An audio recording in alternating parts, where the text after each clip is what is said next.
Topic concern and happening. Okay, so आज का topic है मेरा about the CAA and NRC। I know कि आप लोग इसे बहुत अच्छे से जानते हैं कि व्हाट इज़ दैट। सो मैं इसके बात करने से पहले जानेंगे कि हम किस किस बातों पर किन टॉपिक पे बात करूँगा, ठीक है। लेकिन मैं बात करने से पहले बता दूं कि मेरा जो स्टैंड रहेगा बहुत ही मैं बैलेंस करने की कोशिश करूँगा।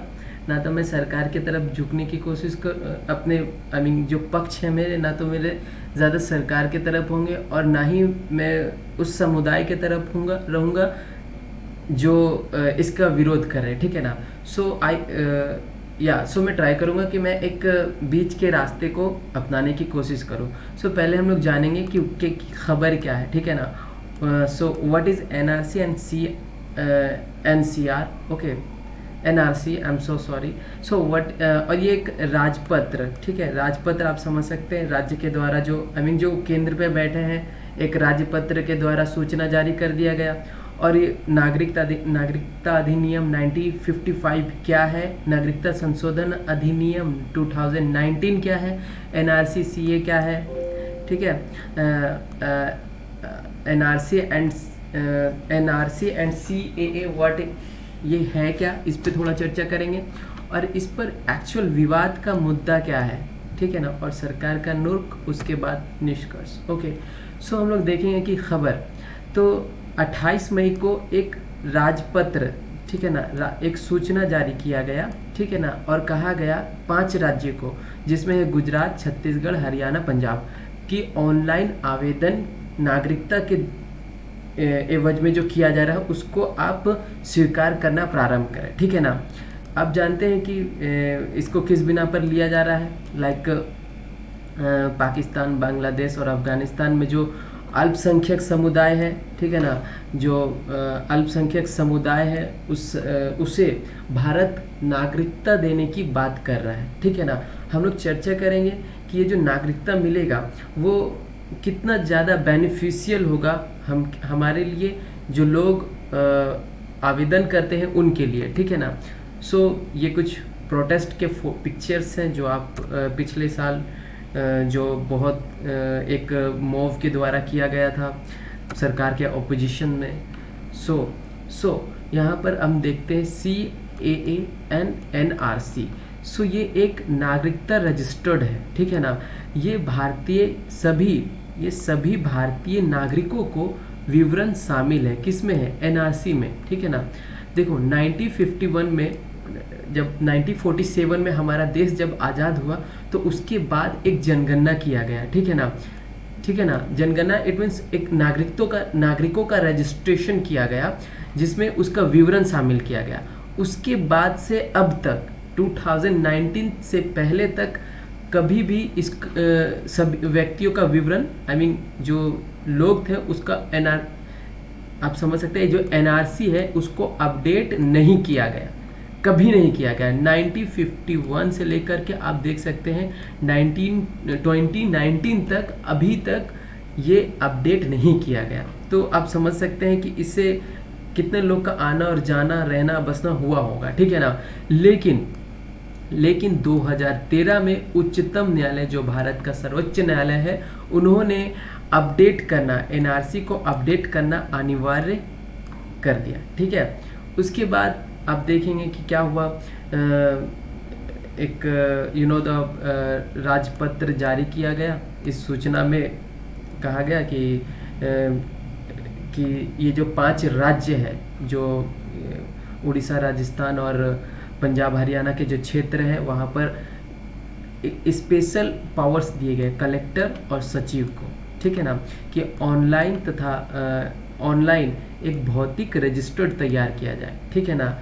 और वहाँ पर नागरिकों के रूप को पंजीकृत किया जाए, ठीक है ना। उसके बाद वो स्वीकार होगा कि नहीं होगा, वो प्रशासनिक मामला वो अपना देख लेंगे, ठीक है ना। अब देखिए यहाँ पे राजपत्र अधिसूचना क्या है, ठीक है ना। लेकिन इससे पहले राजपत्र क्या है वो समझ लेते हैं, उसके बाद हम लोग जानेंगे कि गृह मंत्री क्या कहा है इसने इस टॉपिक्स पे, ठीक है ना। सबसे पहले राजपत्र होता है, जैसे कि केंद्र पे सरकार है वो एक आदेश अनुदेश जारी करती है जो राज्य को मानना रहता है, ठीक है, राज्य उसके लिए बाध्य होता है, ठीक है। तो हाँ, तो उसे हम लोग राजपत्र कहते हैं, ठीक है। उसके बाद हम लोग देखेंगे कि गृह मंत्री क्या कहा। गृह मंत्री ने कहा कि नागरिकता संशोधन अधिनियम 2019 का जो रोड मैप है वो अभी तक, देखो यहाँ पे, नियम अभी तक तैयार नहीं हुआ है। क्या बात है, समझिए इस बात को, नियम अभी तक नहीं बनाए गए हैं लेकिन नियम को लागू कर दिया जा रहा है। वाह, सॉरी, हाँ, तो आप समझ सकते हैं कि ये बहुत ही अजब स्टैंड है सरकार का, जो मतलब मेरे समझ से तो परे है, क्योंकि अभी जो समय है पैंडेमिक का टाइम से, तो उस समय लोगों की स्वच्छता पर, इंफ्रास्ट्रक्चर पर जो कमियां हो उसको दूर करने पर, ना कि एक अलग सा मुद्दा ला करके देश के सामने खड़ा करने के लिए सोचना चाहिए। तो आई थिंक आप समझ सकते हैं कि ये थोड़ा सा स्टैंड, थोड़ा सा जो है वो कुछ सही नहीं दिख रहा मुझे, ठीक है। अब देख लेते हैं हम लोग नागरिकता अधिनियम 1955 है क्या, ठीक है ना।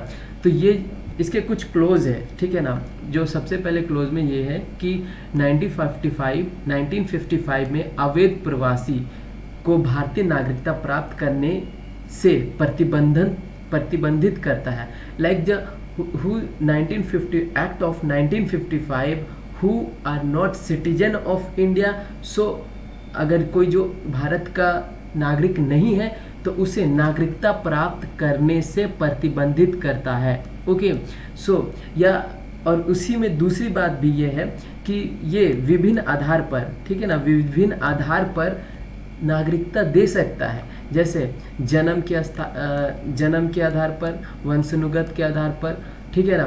तो पंजीकरण कर सकता है और उसके बाद सरकार उस पर निर्णय लेगी कि उसे देना है या नहीं देना है, ठीक है ना।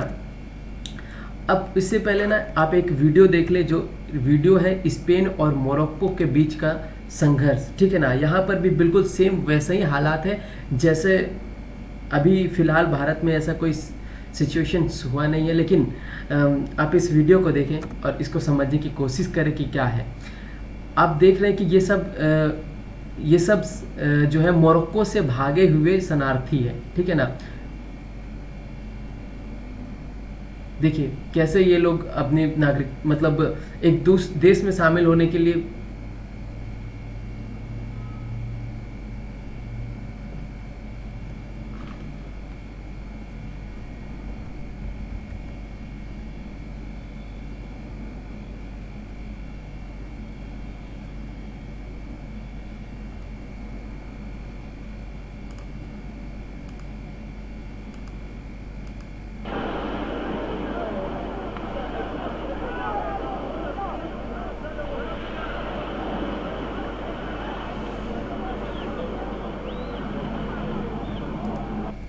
आप लोग को समझ में आया होगा कि ये एक्चुअल में है क्या, ठीक है ना।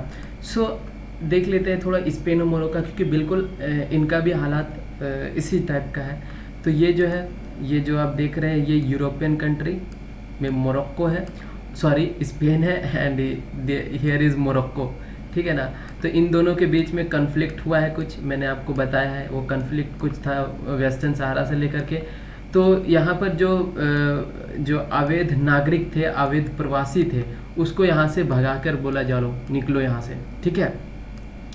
तो अब क्या हुआ कि यहाँ पर से जो कुछ लोग थे वो यहाँ से माइग्रेट करके स्पेन के तट पर पहुँच गए, ठीक है।